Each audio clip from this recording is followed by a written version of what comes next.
So let's combine what we know or what we learned so far as using decision structures and repetition structures, and we're going to create just a very simple game to guess a number,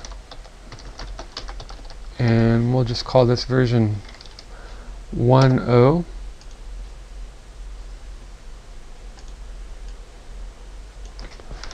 And it's common when you create an application or a game or program to put the version number at the top in comment tags,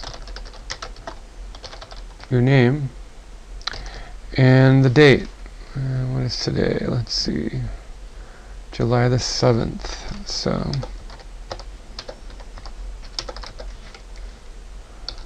and this is the package here, and we can leave the default packaging, or if you prefer, for a very small project it's not really necessary to implement packaging, at least for this example. So we could have even less code if we were to take this and we'll just throw it into our default package, and we'll allow it to refactor,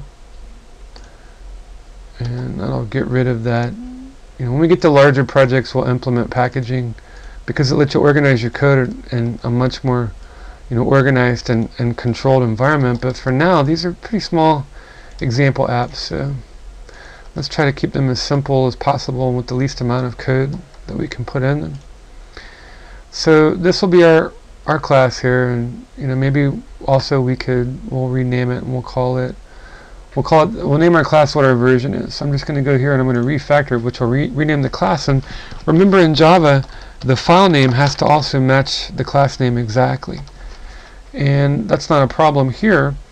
And I can make digits part of the class name, but I wouldn't want to start out with the digits, and I wouldn't want to use odd characters. But if it's alphanumeric, as long as I'm starting with upper or lowercase, and I can have numbers in there. So I'm just going to do that. And if I click on refactor in NetBeans, it'll take care of renaming the class and the file name to match and do all that for me. So here's our game, and this is our main function, and this will be one of our last projects that makes use of only one function. We talked about the basic parts of a function when we were compiled our first program in Notepad. And as our programs get larger and more interesting and more intricate, we'll need to split them up into smaller chunks and modules of code known as functions. But for now, we can do all of this inside of main. So we could declare our variables outside and make them global, or we could declare them inside main and make them local. In this example, we'll make our variables local, so they will only be accessible within this function. That is, the block of code from this brace to this brace. Were we to add other functions, these variables would not be accessible. So, and to start out with, let's think of the containers or the primitive data types that we're going to need for this game. First off, we'll need something to figure out what the number is.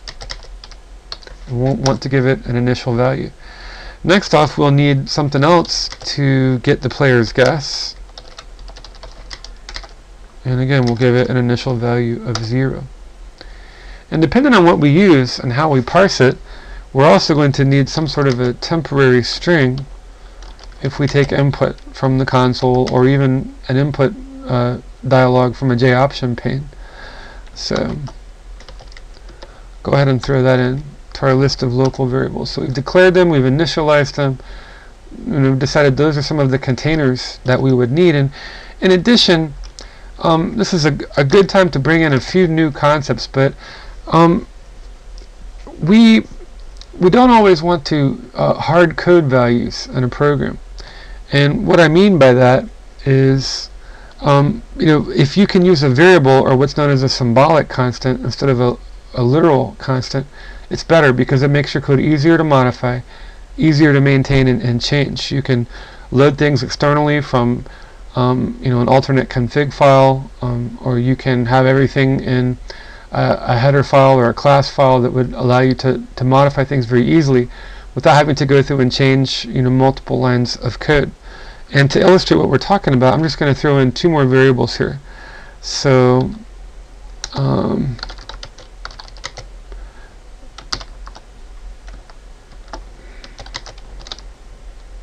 going to use the keyword final, and what that does is it makes these variables a constant. Okay, so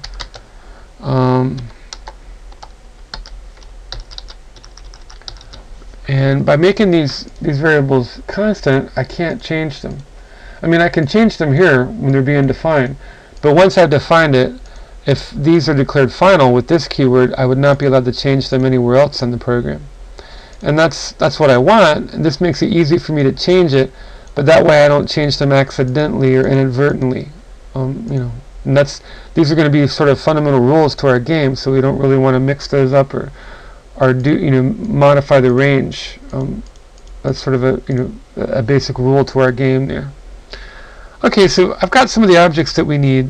We looked at a new keyword, final, basically a variable we can't change. We'll see why those are more useful in a minute. Now I need to take some input from the console. And previously we've used a line number reader, and we've also used a JAPPLET, an input dialog, and we could look at both. If I were going to use a JAPPLET, I would need to import JavaX swing,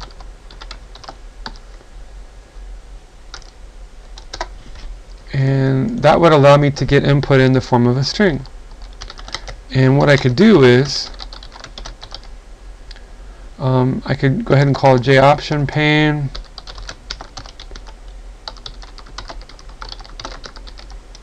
Let me do an input dialog here. It'll give us a string, or it'll spit out a string when we're done. And okay, and I'm just going to put this string here literal on the next line, so you can kind of see what's going on.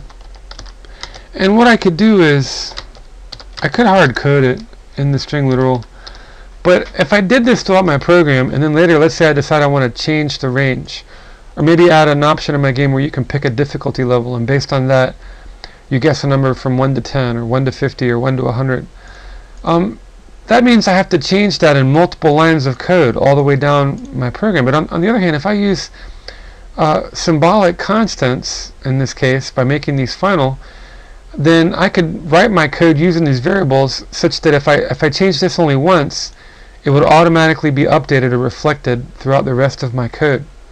So that's what we mean about when I say we should use caution when it comes to hard coding values. If you can avoid hard coding it, do so. Use a symbolic constant instead. Now, it may be unavoidable. Sometimes you're in a hurry and you do things quick and dirty, but this is a situation where we would definitely benefit from not hard coding values. So I'm just going to go ahead and concatenate this into a string.